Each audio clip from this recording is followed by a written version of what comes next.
Manorama group, जो सोचता है वो करता है। आपके अपने सपनों का आशियाना।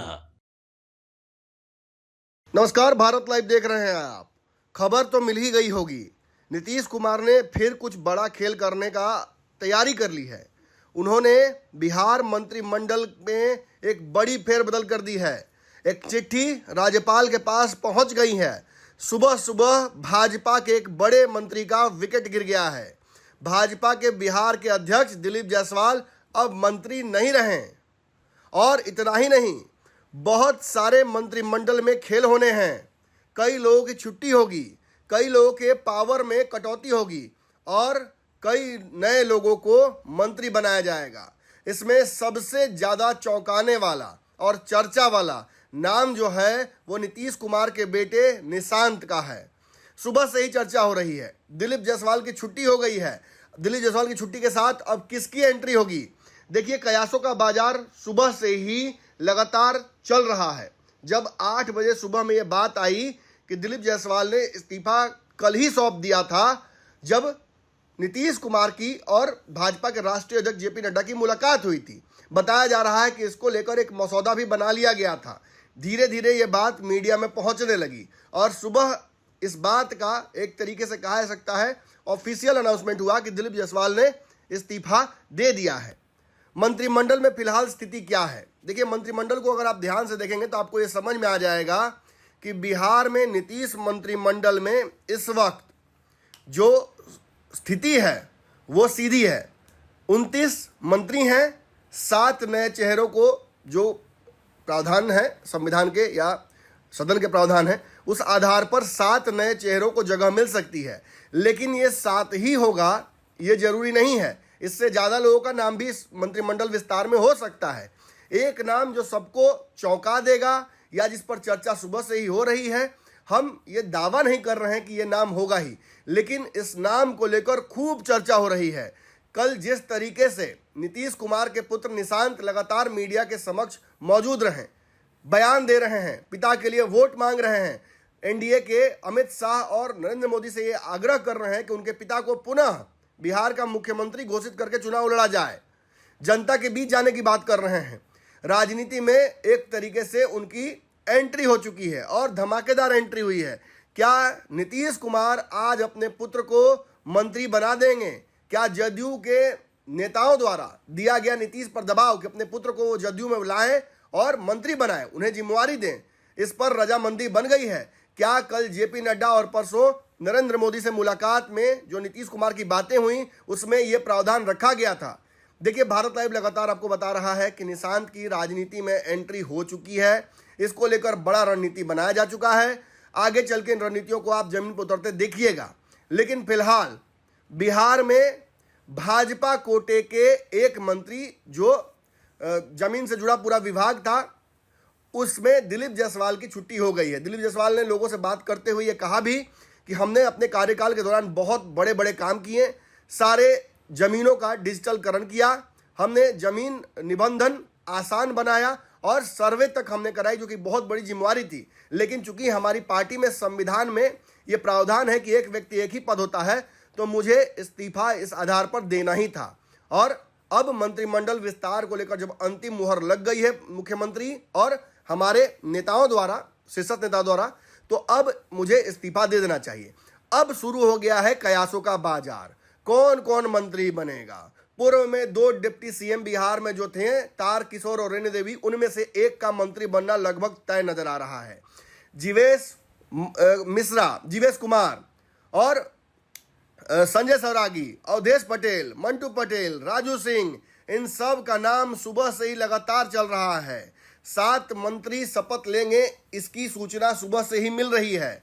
कौन कौन हो सकता है इसमें? नाम किसका हो सकता है? पवन जायसवाल का नाम हो सकता है, कविता पासवान का नाम हो सकता है, नवल यादव का नाम हो सकता है, विजय मंडल का नाम हो सकता है, निशांत कुमार का नाम हो सकता है। जेडीयू से 2 मंत्री बनेंगे, इसकी प्रबल संभावनाएं हैं। और सबसे बड़ी बात तो यह है कि कई मंत्री नीतीश कुमार के करीबी, उनको झटका लगने वाला है। मंत्रालय तो नहीं जाएगा, लेकिन 2-2, 3-3 मालदार विभाग लेकर बैठे हुए हैं, उनकी छुट्टी होनी तय है। बाबा हमारे साथ मौजूद हैं। पहला तो मैं बाबा से यही जानना चाहूंगा कि दर्शकों में एक बहुत जबरदस्त कौतूहल है। बाबा, सबसे पहले तो आप ये बताइए कि मंत्रिमंडल विस्तार जो हुआ है, होने जा रहा है, 7 मंत्रियों की बात कही जा रही है, 2 मंत्री जदयू से होंगे। दिल्ली जायसवाल की छुट्टी तो लगभग तय थी बाबा, अगर मंत्रालय से नहीं जाते तो अध्यक्ष से जाते। निश्चित रूप से नमन जी, जो चर्चाएं चल रही हैं और इसकी चर्चा तो मैंने पहले भी आपको बताया था कि 1 सप्ताह पहले हमारी टीम ने इस बात को रखा था। जब प्रधानमंत्री के आने की बात हुई थी तब भी हमने कहा था कि मंत्रिमंडल विस्तार होना तय है और इसकी मैंने आधिकारिक सूचना आधिकारिक सूचना हमने 1 सप्ताह पहले भी आधिकारिक सूचना दी है। हमने पूरा ये स्ट्रक्चर बताया था कि आखिर नाम भी कही अपने फाइनल, कई नाम हमने बताया था। इन सभी नामों में सबसे बड़ी बात यह है कि देखिए, सबसे बड़ा चीज है कि 8 महीने के बाद चुनाव होना है। आपके चुनाव भी वक्त से पहले हो सकते हैं, ये भी चर्चाएं चल रही हैं। आपका बजट सत्र चलने वाला है और जातीय समीकरण बैठाने की बहुत ज्यादा कोशिश की जा रही है। चुनाव है तो जातीय समीकरण बनाया जाएगा, राजपूत, भूमिहार और ओबीसी, इनका चेहरा बढ़ाया जाएगा। निश्चित रूप से जातीय समीकरण बैठाने की जरूरत है। महिला को भी बढ़ाया जाएगा, महिला भी बढ़ाया जाएगा। और नीतीश कुमार जिस तरह से अभी प्रगति यात्रा से घूम करके आए हैं, उन्होंने बहुत सारे जगहों पे, बहुत सारे जिलों में भांपा भी है, देखा भी है कि कौन से विभाग किस तरह का काम कर रहा है, किस मंत्री के बारे में क्या फीडबैक मिल रहा है। ये सारी चीजें भी सामने है। नमन जी, सिर्फ इसी बात की नहीं, कई लोगों के विभाग बदलेंगे और कई लोगों को मंत्रिमंडल से बाहर भी होना हो सकता है।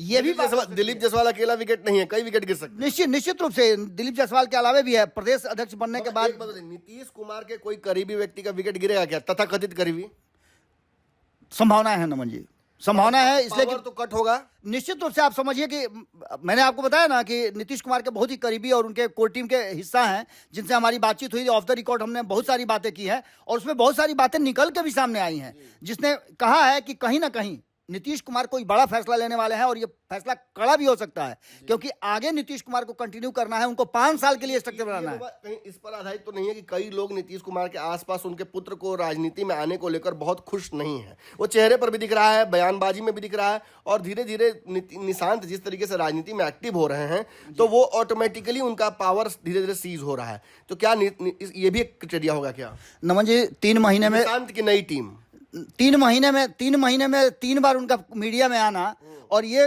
बयान देना, राजनीतिक बयान देना, एक तरह से समझिए कि राजनीतिक बयान ही उन्होंने दिया। 3 दिन में 2 बार आना, दो बार आना। इसके बाद हमने कोच की बात भी की थी कि उनकी कोचिंग बहुत जबरदस्त हो रही है और कोच ने जिस तरह से उनको तैयार किया है, वो फील्ड में फराटेदार एकदम माने चौका छक्का मारने के लिए तैयार हैं। तो ऐसी स्थिति में आपको बता दें कि जो हमारे पास सूचना जो मिल रही है, उस सूचना के आधार पर राजपूत समाज से 1, भूमिहार समाज से 1, कुर्मी समाज से 1, कुशवाहा, याद रखिए कुर्मी समाज से 1, आपका इशारा मनीष वर्मा की तरफ तो नहीं है? कुर्मी समाज से 1, कुशवाहा समाज से 1 और वैश्य समाज से 1 होंगे। लेकिन इन सब के बावजूद आपको बता दें कि ये जो लिस्ट हमने दी है, इसमें 1 सीट खाली भी हुआ है। अब तक 30 मंत्री हुआ करते थे, जिसमें से 1 सीट खाली होने के बाद 29 हो गए, जैसा कि आपने बताया भी। अब 6 लोगों को, यानी कि 30 के बाद 36 लोग अधिक से अधिकतम हो सकते हैं। ये सारी तैयारी चल रही है। अभी जो वर्तमान परिस्थिति है उसमें 6 पद खाली हैं। इस समय भारतीय जनता पार्टी के 15, जेडीयू के 13, हिंदुस्तानी अवाम पार्टी के 1 और 1 निर्दलीय को मंत्री पद प्राप्त है। नाम कौन कौन से? देखिए, नाम तो लगभग आपने नमन जी सब कुछ बता दिया है। चौंकाने वाले नाम जो होंगे ना, वो बड़ा ही अजीबोगरीब होंगे। और चौंकाने वाले नाम में, जैसा कि आपने बताया ही है, तो उस नाम को रिपीट करने की कोई जरूरत है नहीं जी। सीधी सी बात है। राजू सिंह जो आए थे भाजपा में वीआईपी से, काफी दिन से ये वही बैठे हुए हैं। उनका कुछ नहीं होना है नमन जी, उनका कुछ नहीं होना। उनका कुछ होने का मतलब है कि उनको कोई पद देने का मतलब, उनको आप समझिए ना कि राजू सिंह कब आए जी। आने के बाद आराम से बैठे हुए हैं और बैठने के बाद उनको कोई भी पद दिया गया क्या? प्रमोद कुमार जो पूर्व में मंत्री थे, प्रमोद कुमार का भी गौन केस हो गया है, उनको भी इस तरह की बातें चल रही हैं। हालांकि प्रमोद कुमार बहुत पुराने नेता हैं और लगातार उनकी अभी मुलाकात हुई है विशिष्ट नेतृत्व के लोगों से, तो इसको भी लेकर के चर्चा जरूर चल रही है। बहुत महत्वपूर्ण मंत्रालय दिया गया है। और उसके साथ साथ आपको बता दें कि जो वर्तमान परिस्थिति, पुराने दो जो डिप्टी सीएम थे, दोनों अभी हाशिए पर है। दोनों में से किसको आपको लगता है कि मिलता है? तारकिशोर को लगता है, तारकिशोर को मिलता होगा। और महिला प्राथमिकता रेणु देवी को भी हो सकता है। रेणु देवी तो ऑलरेडी हैं ही जी। अच्छा, वो तो है ही। हाँ, रेणु देवी तो हैं ही। इसमें सबसे बड़ी बात है कि देखिए, जो वर्तमान परिस्थिति बनी है उसमें स्थिति यह है कि विधानसभा में जिस तरह की परिस्थिति है, उसमें 80 विधायक जो हैं वो बीजेपी के हैं, जेडीयू के 44 विधायक हैं और 5 जो हैं हिंदुस्तानी अवाम पार्टी के, 1 निर्दलीय है। एक बड़ा गेम जो हुआ है बाबा, ये भी हम बता देते हैं आपको। रामसूरत राय का नाम था इसमें जी। रामसूरत राय का नाम अंतिम समय में एकदम कटा है, क्योंकि विवादित बयान एक दे दिया था उन्होंने क्षेत्र में, और बड़ा क्षेत्रीय समीकरण उनका वहां पे गड़बड़ाया। और कहा जाता है कि क्योंकि एक खास समुदाय भूमिहार समाज के खिलाफ से आने वाले एक व्यक्ति ने भाजपा से वहां ताल ठोका था जी। अजीत जी ने, जिसके बाद उनका बयान आ गया था रामसूरत राय का, और वो बयान आसपास के जो इलाके हैं विधानसभा है उसमें भी डैमेज कर सकता है, इसकी चर्चा खूब हो रही है। तो रामसूरत राय का नाम बताया जा रहा है कि भाजपा नेतृत्व ने ही काट दिया, मतलब अपने ही पैर पर कुल्हाड़ी रामसूरत राय ने मार दी है। इसके अलावा जो सूची में नाम हो सकते हैं वो है जीवेश मिश्रा, संजय सौरागी, प्रमोद कुमार, अवधेश पटेल, मंटू पटेल, राजू सिंह का भी नाम बार बार चल रहा है। इसके अलावा जो अंतिम लिस्ट है उसमें कुछ और नाम जोड़े गए हैं। जो संभावित नाम उनमें नवल किशोर यादव का नाम आया है, क्योंकि ओबीसी समाज से आते हैं। कविता पासवान महिला हैं, उनका नाम आ रहा है। विजय मंडल का नाम अंतिम समय में एक बार फिर से चर्चा में आ गया है, और लोग कह रहे हैं, जो अंदरूनी लोग हैं वो तो दावा कर रहे हैं कि साथ में इनका नाम है जी, चौथे नंबर पर इनका नाम रखा गया है। अब इसमें सबसे जो महत्वपूर्ण सवाल है जो दर्शक आपसे जानना चाहते हैं बाबा, क्या निशांत का इसमें वाइल्ड कार्ड एंट्री हो सकता है? देखिए, निशांत जिस तरह से एक्टिव हुए हैं नमन जी, उससे तो सीधे लग रहा है कि वो गलती नीतीश कुमार नहीं करेंगे जो गलती कभी सोनिया गांधी ने किया था। आपको याद होगा कि सोनिया गांधी यदि राहुल गांधी को एक बार भी छोटा सा कोई पद दिलवा दी होती या कैबिनेट में शामिल करा दी होती, तो एक जब पावर में थी तो उनको एक टैग लग जाता। अंतिम समय तक आपको याद होगा कि 2013 में आपने ही इस बात को कहा था कि अभी भी मौका है, 1 साल के लिए भी, 6 महीना के लिए भी उनको प्रधानमंत्री की कुर्सी दिलवाया जा सकता है। जनता के पास इस बात का कोई भी एग्जाम्पल नहीं कि राहुल गांधी क्या कर सकते हैं, ये जनता को नहीं पता है, इसीलिए शायद विश्वास भी रहता है। निश्चित रूप से अब तक उनको पप्पू बना करके रखा गया है। आप देख ही रहे हैं कि पप्पू नाम से उनको प्रचारित किया जाता है। लेकिन खैर, आप एक चीज समझ के रखिएगा कि नीतीश कुमार बहुत मजे हुए खिलाड़ी हैं और मजे हुए राजनीतिज्ञ हैं। नीतीश कुमार कहीं ना कहीं, एक बात तो निश्चित रूप से है कि नीतीश कुमार जो फैसला लेंगे वो फैसला कॉन्क्रीट होगा और आने वाले जदयू के भविष्य को लेकर के होगा, बिहार के भविष्य को लेकर के होगा। और उस भविष्य में मुझे जो नजर आ रहा है उसमें निशांत की एंट्री होती हुई दिखाई दे रही है। मैंने पहले भी कहा था कि होली के आसपास कोई बड़ा खेल होने वाला है, हो सकता है कि ये खेल इस बार हो जाए। दर्शकों, आपको भी याद होगा मैंने पंचनामा में इशारे में ये कहा भी था आपको कि 2 चीजें निशांत के साथ होती हुई नजर आ रही हैं। एक तो उनका विवाह होता नजर आ रहा है वक्त से पहले, और कहीं ना कहीं सेट जो रूल्स है और जो प्लान बना हुआ था उसके इतर, और दूसरा मुझे नज़र आ रहा है कि कहीं ना कहीं नीतीश कुमार को अपने पुत्र को राजनीति में, एक्टिव पॉलिटिक्स में लाना ही होगा। उन्हें एडमिनिस्ट्रेशन और जो सरकार चलाने की स्थिति है वहाँ जोड़ना होगा, ताकि वो प्रूव कर पाए कम समय में कि हाँ वो उस लायक है। हालांकि नीतीश कुमार की राजनीतिक शैली अलग रही है। अब तक अपने कई बार मौका मिला, उन्होंने अपने पुत्र को कभी भी एक्टिव पॉलिटिक्स से नहीं जोड़ा, कार्यक्रम जो पार्टी के उससे नहीं जोड़ा। लेकिन अब बहुत खुलकर उनके पुत्र राजनीति में आ चुके हैं, लगातार बयानबाजी कर रहे हैं। ऐसे में सुबह से ये चर्चा हो रही है कि क्या निशांत का वाइल्ड कार्ड एंट्री हो सकता है आज के इस मंत्रिमंडल के विस्तार में। 7 नाम जो लगातार चर्चा में हैं, इनमें एक नाम उनका भी लगातार मीडिया की सुर्खी बना रहा है। आपको क्या लगता है दर्शकों, क्या निशांत की राजनीतिक एंट्री बिहार के मंत्रिमंडल में होनी चाहिए? अब तक जितने भी तथाकथित समाजवादी नेता रहे हैं, सभी ने अपने पुत्रों को अपने साथ काम भी कराया है, मंत्रिमंडल में जगह भी दी है। एक प्रशासनिक अनुभव, जो सरकार चलाने का अनुभव है, वो भी कहीं ना कहीं इससे मिल जाता है। 6 महीना एक बड़ा समय होता है। आने वाले 6 महीने में बिहार में चुनाव है। यदि उस चुनाव से पहले सरकार चलाने में और एडमिनिस्ट्रेशन में और इन सब चीज़ों में अगर निशांत को इन्वॉल्व किया जाता है तो निश्चित ही इसका फ़ायदा निशांत को और जदयू को होगा। आगे चल के जदयू का जो भविष्य है वो निशांत में है, ये तो सभी नेता कह चुके हैं, और इस पर अब बहुत विश्लेषण करने का जरूरत भी नहीं है, क्योंकि ये चीज़ें स्पष्ट हो चुकी हैं। तो क्या मंत्रिमंडल विस्तार में नाम होगा निशांत का? कमेंट सेक्शन खुला हुआ, अपनी राय दीजिए, और लगातार दिन भर खबरें चलती रहेंगी। उन खबरों को प्राप्त करने के लिए चैनल को सब्सक्राइब कर लीजिए। धन्यवाद। आपके सपनों को हमने सजाया है, ई होम्स पैनोरामा को हमने बनाया है। ई होम्स मेरा एक सपना था जिस पे मैं पिछले 4 साल से काम कर रहा था। हमने जो बनाया है वो सबने है माना। ई होम्स पैनोरामा में हो आपका भी आशियाना। और फाइनली हमने 2021 में इस प्रोजेक्ट को लॉन्च किया। बहुत लोग अप्रिशिएट कर रहे हैं कि पूर्णिया जैसे शहर में, बिहार के, एक तो बिहार की बात करें उसमें भी पूर्णिया जैसे छोटे जगह में इस तरह का लाइफस्टाइल देना, ये सुन के हम लोगों को बहुत अच्छा लगता है। ई होम्स में हमने कुछ और भी किया है, जैसे हम जिस जगह में रह रहे हैं हमारे फैमिली सिक्योर हो, उनको सिक्योरिटी का ध्यान में रखा है। आपकी सुविधा और सुरक्षा आपके लिए खास है, ये आपका विश्वास है। इसमें आर्टिफिशियल इंटेलिजेंस का 7 लेयर सिक्योरिटी का हमने इस्तेमाल किया है। लस ग्रीन कैंपस को बनाया है, यदि हमारा बाउंड्री वाल है तो वो वर्टिकल गार्डन है।